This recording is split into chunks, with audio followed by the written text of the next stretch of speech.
Bonjour, très chers compatriotes.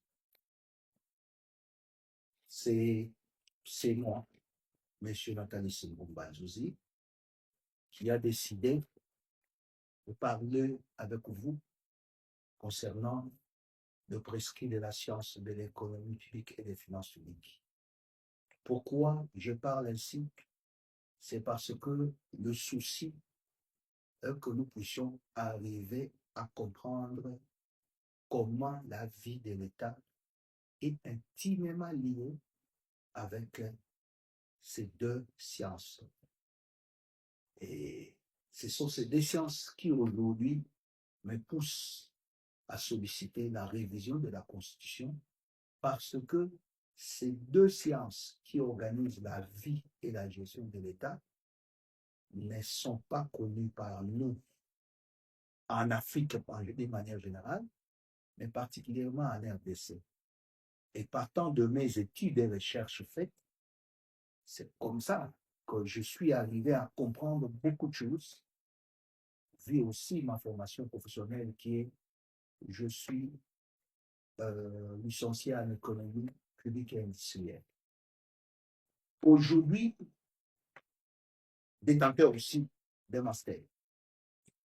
Aujourd'hui, nous allons parler de la gestion d'un État moderne et l'existence de courants économiques dans les mondes. La gestion d'un État, c'est une gestion économique. Ça tourne autour d'un cycle de gestion de l'État qui va de la production, la circulation, la consommation pour notre production, circulation, consommation pour notre production. C'est comme une roue qui doit rouler. Et pour que l'État puisse vivre une vie cyclique rationnelle, cette vie cyclique rationnelle doit être hélicoïdale. Donc, un cycle qui s'étale sur plusieurs années avec progression. Tout comme il y a des pays qui ont des cycles bouclés. Et ces cycles bouclés, ce sont des cycles qui montrent que ce qui était hier reste presque stationnaire. Donc, ce sont des cycles économiques bouclés des États. Mais il y en a aussi des États qui ont des cycles, je dirais, rétrogrades. Donc, ce qui était hier était meilleur que ce qui est aujourd'hui. Tel est le cas de notre pays, où je ne dirais pas que le cycle de hier ou d'aujourd'hui, le cycle de hier était mieux qu'aujourd'hui. Il y a eu certains avancées que nous pouvons remarquer, mais d'une manière générale, nous sommes dans la logique d'un cycle rétrograde. Et pour changer ce cycle rétrograde, il faut nécessairement que nous ayons de lois rationnelles qui organisent bien la vie et la gestion de l'État selon les principes des sciences économiques, donc la science de l'économie publique et la science des finances publiques.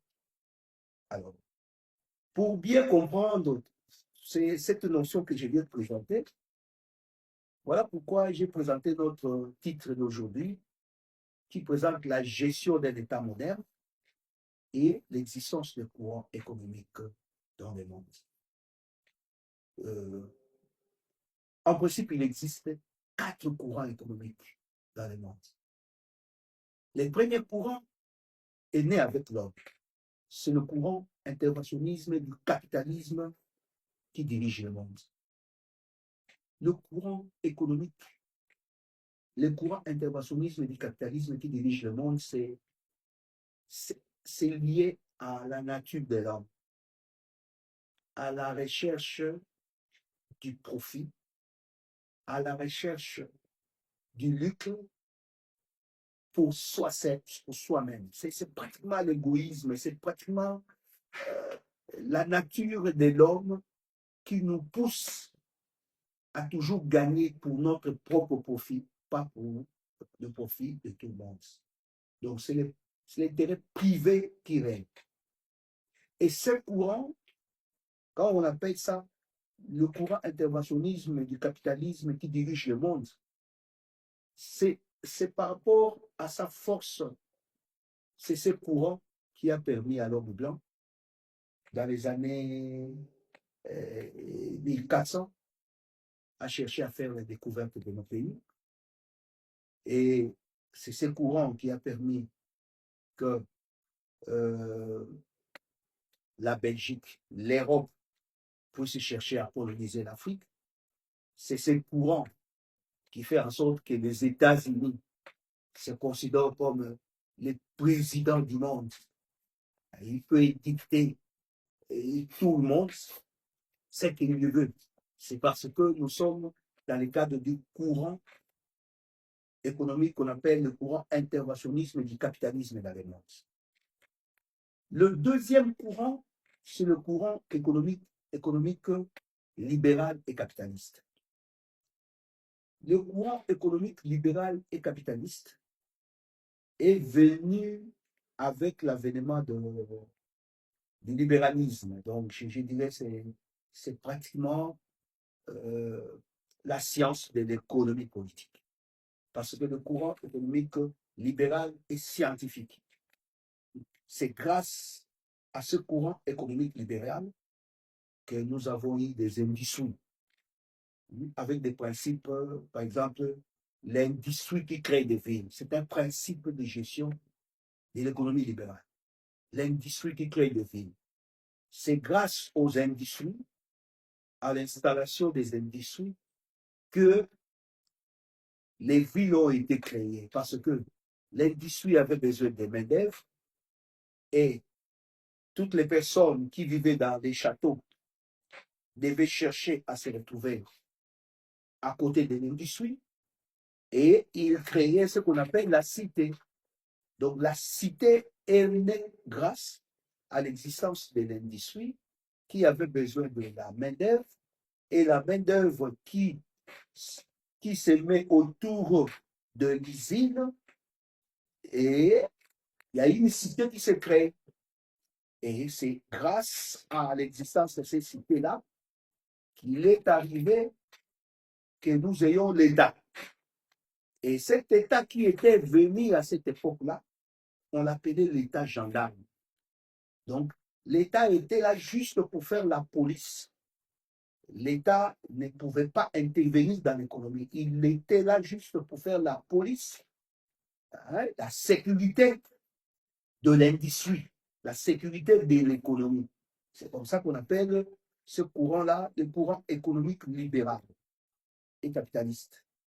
C'est un courant scientifique qui s'assoit sur la science de l'économie politique, la science du marketing, la science du management, donc toutes les sciences qui permettent à l'industrie, au commerce d'évoluer. C'est cette science-là qu'on appelle, c'est ce courant-là qu'on appelle le courant économique libéral. Donc, là, dans ce courant, l'État doit être plus absent. Il doit laisser plus l'économie et la loi du marché. Donc, c'est le marché qui détermine. La loi de l'offre et de la demande qui détermine l'organisation de l'économie. Ça, c'est le courant économique libéral. Le troisième courant, c'est le courant interventionniste de l'État dans l'économie. Ce courant interventionniste de l'État dans l'économie est arrivé après la crise mondiale de 1930. Donc, entre 1929 et 1930, il y a eu une crise mondiale où le fait que l'État n'intervenait pas dans l'économie, les détenteurs des capitaux, pratiquement le courant interventionniste du capitalisme, ceux qui détenaient plus les capitaux faisaient la loi et ne faisaient n'importe quoi pour atteindre ses objectifs, au point de créer une crise incommensurable qu'on a appelées les crises mondiales de 1930. Et c'est cette crise mondiale, après cette crise mondiale, que les scientifiques ont commencé à réfléchir. Parce que nous, ici aussi, nous avons eu une crise économique en RDC. Mais à cette époque-là, c'était une crise mondiale où les gens commençaient à réfléchir comment résoudre les problèmes de demain. Et c'est comme ça que va naître le courant interventionniste de l'État dans l'économie. Ce courant va s'asseoir, c'est aussi un courant scientifique qui s'assoit sur deux sciences. Les sciences que je viens de vous appeler, les sciences de l'économie publique et de finances publiques. Dans cette science,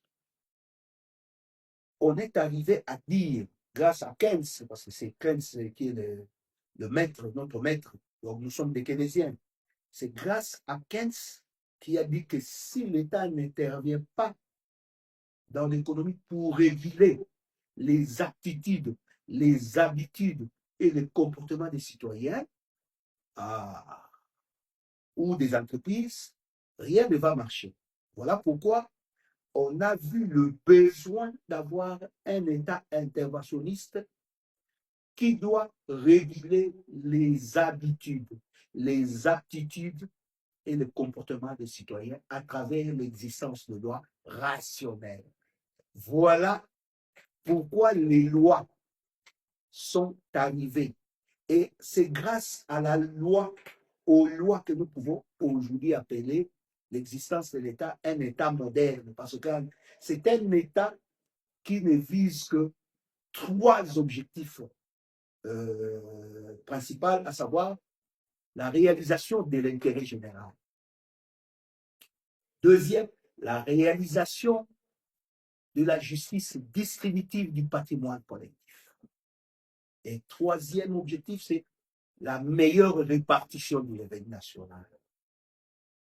Pourquoi il y a l'intérêt général? Parce que l'intérêt général s'oppose aux deux premiers courants-là qui ne prônent que l'intérêt privé. L'intérêt du capital investi dans les affaires. Ça, c'est ça les deux courants-là. Mais le troisième courant, lui, vient avec l'esprit de dire non, non, non, non, non, non. Dans un pays, il doit y avoir un courant qui soit plus. Enfin, l'État doit avoir un courant qui dépasse les autres. C'est l'État qui doit tout faire à travers les services publics pour la réalisation de l'intérêt général. Alors, le deuxième objectif, comme je l'avais dit, la justice distributive du patrimoine collectif. Tous les biens et services de l'État appartiennent à nous tous. Et comme ça appartient à nous tous, il faut que nous établissions des règles, des normes, de modes de gestion qui permettent d'asseoir la justice distributive pour tout le monde. Alors, le troisième objectif, c'est la meilleure répartition du revenu national. Là, c'est plus dans le cadre de l'interventionnisme du fisc. Lorsque le fisc intervient, lorsque le fisc intervient, l'État intervient fiscalement, non fiscalement, parafiscalement et pénalement dans son économie.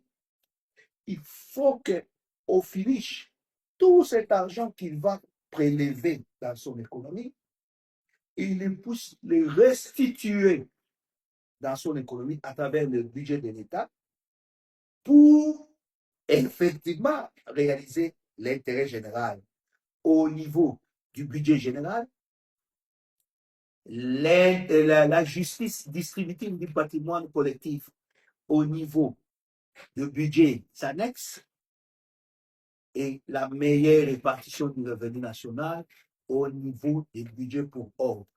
Tout ça, c'est ce qui constitue le budget de l'État. Donc, en réalité, la science de l'économie publique et des finances publiques voudrait que tout prélèvement, que ce soit fiscal, non fiscal, parafiscal, opéré dans l'économie, l'État doit les capter au profit du trésor public et les restituer au profit de l'économie à travers le budget. C'est comme ça, c'est grâce. Lorsque vous faites un budget rationnel, c'est ce budget rationnel qui va amener ces cycles économiques à aller vers la croissance et le développement. Donc, à se comporter comme un pneu qui roule. Ça, c'est le troisième courant économique que j'ai appelé le courant interventionniste de l'État dans l'économie. C'est ce courant-là qui, qui, qui a été institué pour les États modernes.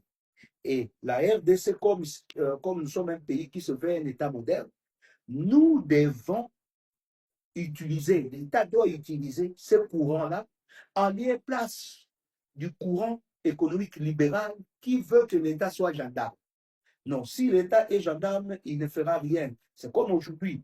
La tendance de l'État est plus un État gendarme, alors qu'en réalité, l'État doit être plus interventionniste pour les trois objectifs que je viens de montrer.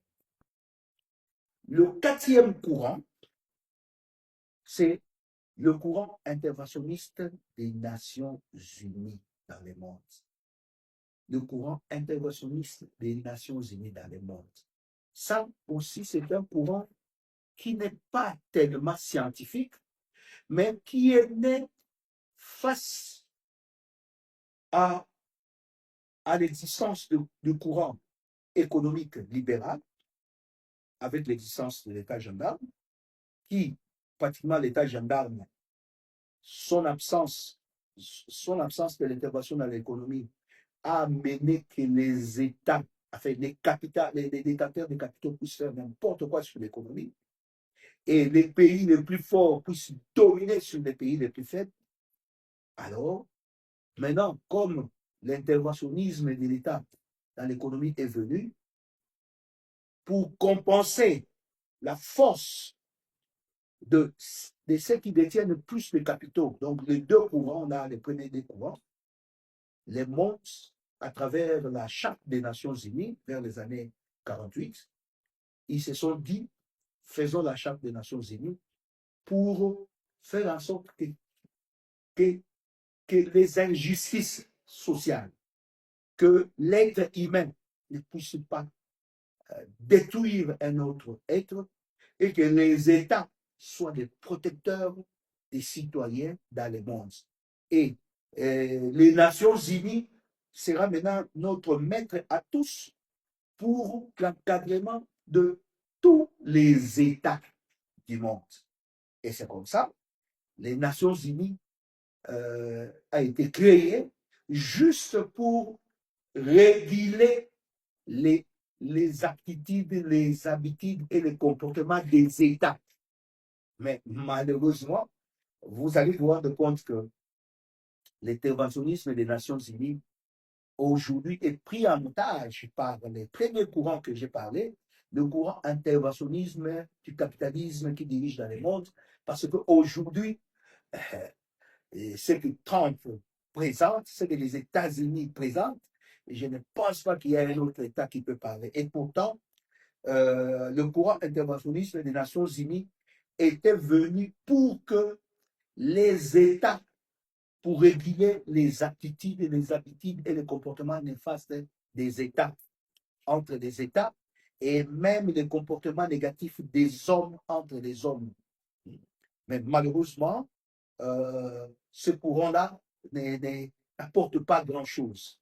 Alors, mais pour ce qui concerne notre pays, nos lois jusque-là, semblent être profitables au courant libéral et capitalisme, d'une part, et au courant interventionnisme du capitalisme dans le monde.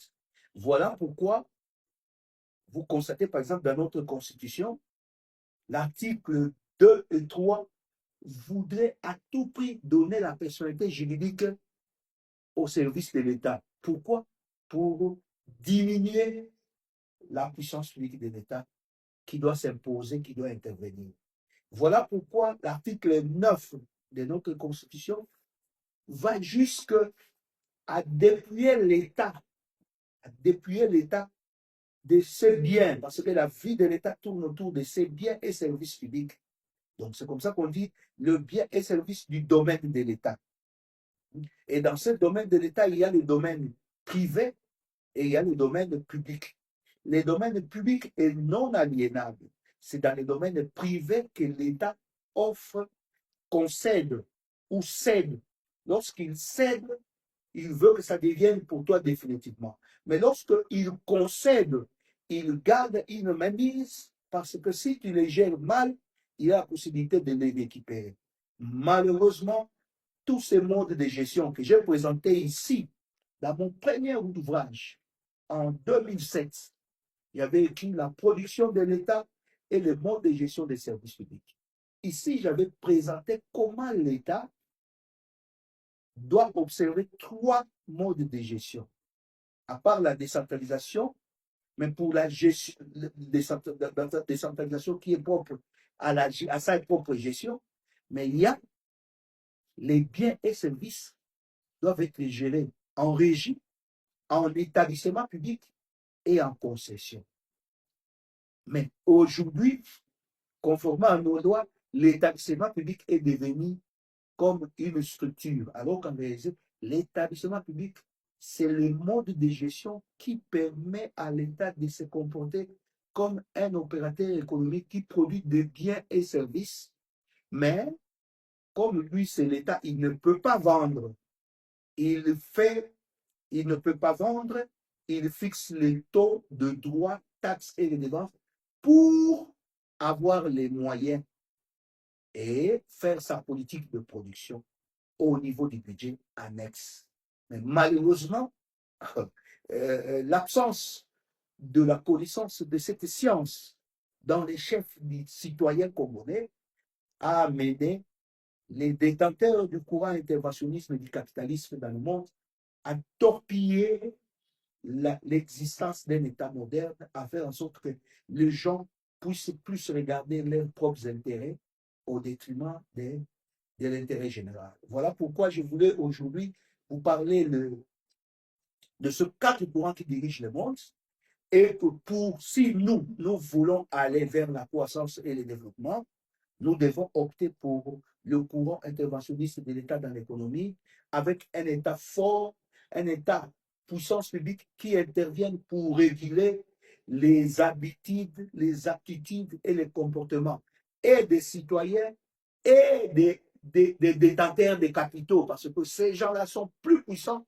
si l'État ne gère pas leurs ambitions, alors ils vont nuire à la société. Voilà pourquoi nous tous, le Congolais, nous devons savoir que le courant le meilleur, c'est le courant interventionniste de l'État dans l'économie, parce qu'il a pour objectif la réalisation de l'intérêt général, la réalisation de la justice distributive du patrimoine collectif et la meilleure répartition du revenu national. Ça, c'est le cours qu'on m'a enseigné par le professeur Mwalaba en sciences économiques de l'université de Lubumbashi. J'ai dit et je vous remercie.